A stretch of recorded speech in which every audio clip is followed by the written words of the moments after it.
मला काही आश्चर्य वाटत नाही, कारण का हे दुर्दैव आहे की बीड सारखा सुसंस्कृत जिल्हा ज्याची पूर्ण बदनामी 3-4 लोकांच्या कृतीमुळे आज राज्यात नाही देशात होते. दिल्लीलाही गेलं की आज प्रत्येक खासदार देशातला मला विचारतो अरे बीड में क्या हुआ.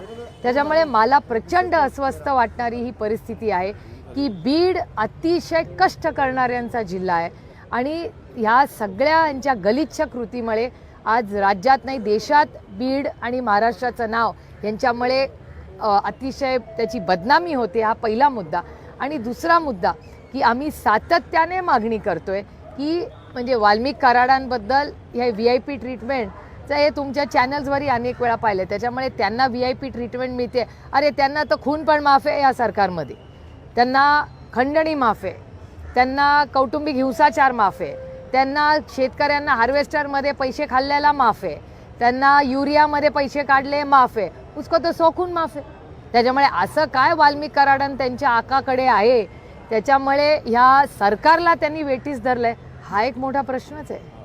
मोरल ग्राउंडवर राजीनामा द्यावा धनंजय मुंडेंनी असं सगळेजण म्हणतायत, मात्र ते काही ते मान्य करायला तयार नाहीत आणि तो राजीनामा घेण्यावरून टेबल टेनिस सुरू आहे. कधी अजित पवार म्हणतात मुख्यमंत्र्यांनी घ्यावा, मुख्यमंत्री म्हणतात त्यांचा विषय. तुम्हाला खरं सांगू, सुरेश धस आणि मी अनेक वर्ष एकत्र काम केलेले आहे. सुरेश धसांचं एक स्टेटमेंट आहे तुमच्याच चॅनलवर आलेलं की नैतिकतेची आणि ह्यांची कधी भेटच नाही झाली आणि ते वारंवार त्यांच्या कृतीमधून दिसतंय.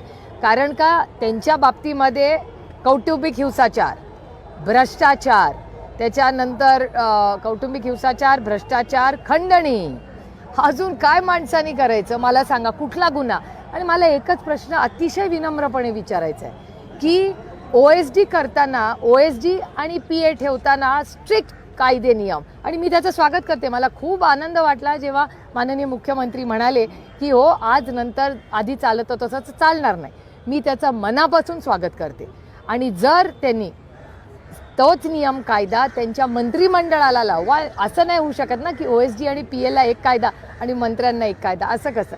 पढ़ते रहिए fight against criminal daily newspaper.